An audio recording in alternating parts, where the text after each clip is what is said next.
the rabbit hole is you want us to not be educated. Well, it's kind of too late for that. Okay, because a lot of folks are educating their own children. They have their own schools. They're homeschooling. People have options. Okay. But there are those of us who have had, and this leads me into the Department of Education and the impact. So follow me, because we could sit here and we could talk about all the things, but we're going to circle back and we're going to absolutely use homeboy today. We're going to use her today. We're going to listen. You ready? Let's go.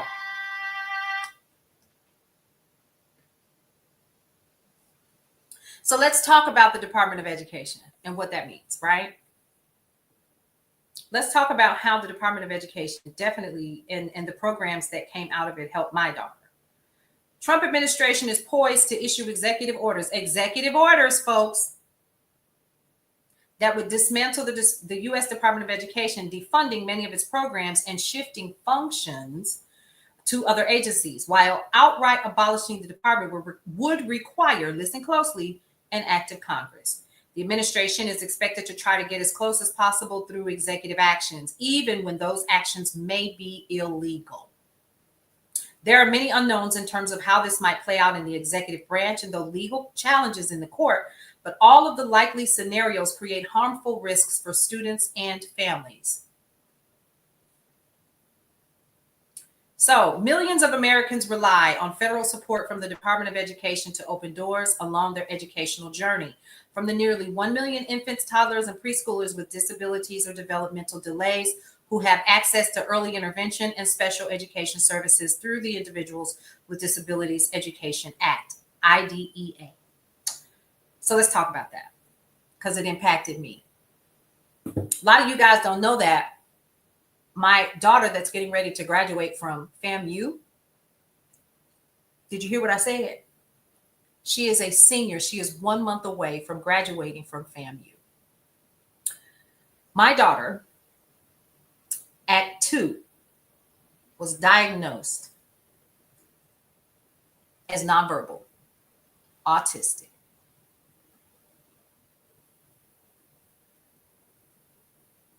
I'm thinking back to the day that I got the diagnosis, and it upsets me because I thought I had done something wrong. I thought that it was my fault. I was angry at myself. I was angry at her for a little while because how come, hey, Carolyn, how are you? How come my baby couldn't do the things that her sisters had done? Why was this so difficult? She was delayed in everything, literally everything. And that hurt. And so someone said to me, a couple things you need to do. My dad said, first of all, get her a pair of glasses. That's going to help her talk. And it did. We got her a pair. We found out that she couldn't see. And so we got her a pair of glasses. And she said her first words were mother. And she's been calling me mother ever since she's 22. She just celebrated a birthday last week. But then the next thing was someone said, you need to get her in a therapy program. I couldn't afford a therapy program for her. They were like, no, go over here to such and such and such. They got a program you can put her in that's really going to help her. So I did. So they went through and we did like a whole, thing and testing her and all of that. And they showed me where she was and developmentally and what we needed to do to help her.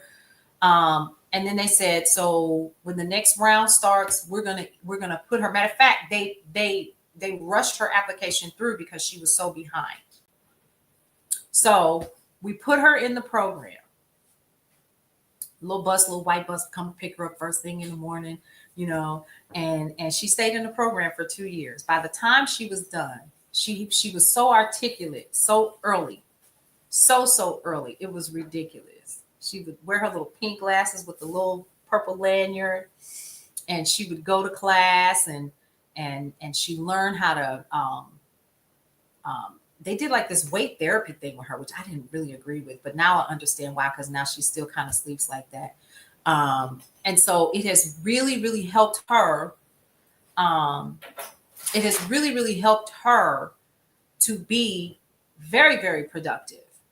Had she not had the support that she needed and that I needed for her that I couldn't give because I'm not an educator in that right, I didn't know. We would not be going to her graduation in May from college because I didn't know.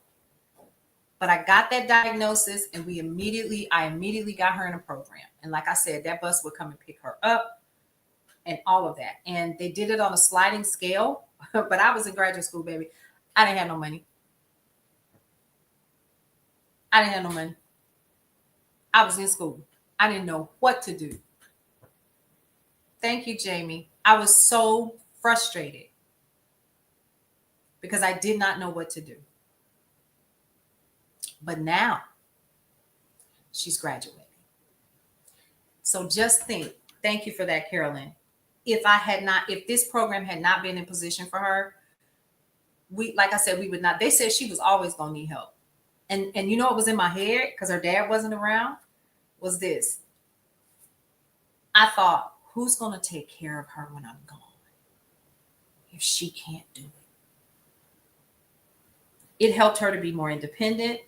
It helped her to do all the things that I couldn't do. She was reading and writing KMD, so you know what I'm talking about, and doing all the things. Baby, when my child got through, she was playing 3 instruments. Y'all, if anybody knows anything about the FAMU's Marching 100, my baby is a part of the Marching 100. Marching 100, world renowned. She's traveled the world because of that group. That wouldn't have happened if Department of Education did not have that in place. I don't care what anybody say. You can say what you want because I couldn't afford the therapy that she needed. And she went on to excel. Stays on the dean's list. You all think I'm not going to act a fool when she graduates? Oh, what? Listen. And she's like, Mother, I think I'm going to go and get my master's degree. I told her, I said, hold on. Wait. We just got you through school. Slow down. Who you think is important? Me. That's what I want to do. Oh, okay. She had her first, I'm so excited, but she had her, she did her internship in Michigan. I was nervous because that early intervention is so key. It is K Powers. Yes. And these are the stories I need you all to hear because it impacted me. Let's talk about my son. He had a lisp. Mother, yes. I took him through the same program. Who are these children? What? I took him through the same program. Now he only stayed in the program long enough and he went to speech therapy and he went through physical therapy and speech therapy. He didn't need physical therapy. He was climbing walls. Ma'am, your son is climbing the wall. This when he was, like 18 months old. But yeah.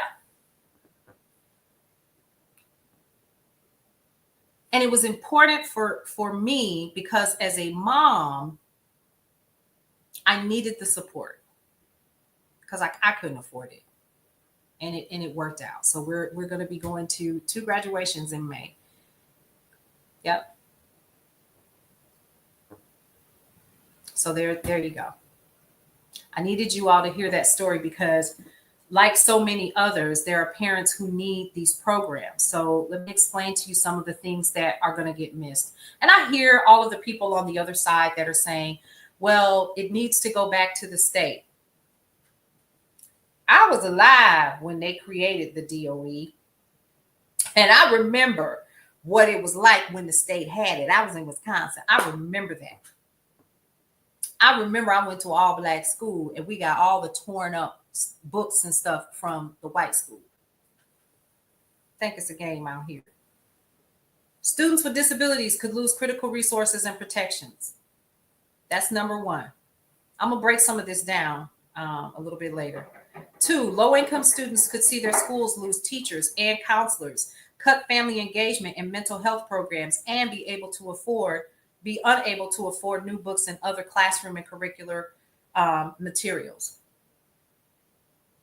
The problem is not that I disagree with the state because the state still provides curriculum, right? I was born and raised in Wisconsin. You ain't said nothing. Students and their families could lose federal protection against civil rights violations. That part, D. Halo. What else? Students and families could lose access to wraparound supports, enrichment programs, innovative teaching models, and public school choice options. Upheaval in student loan management will push borrowers into default.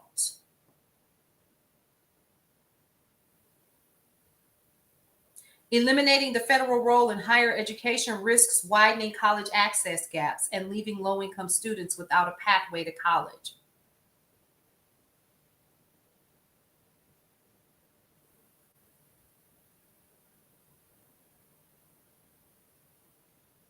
Students in colleges would have fewer safeguards from ideological crusades.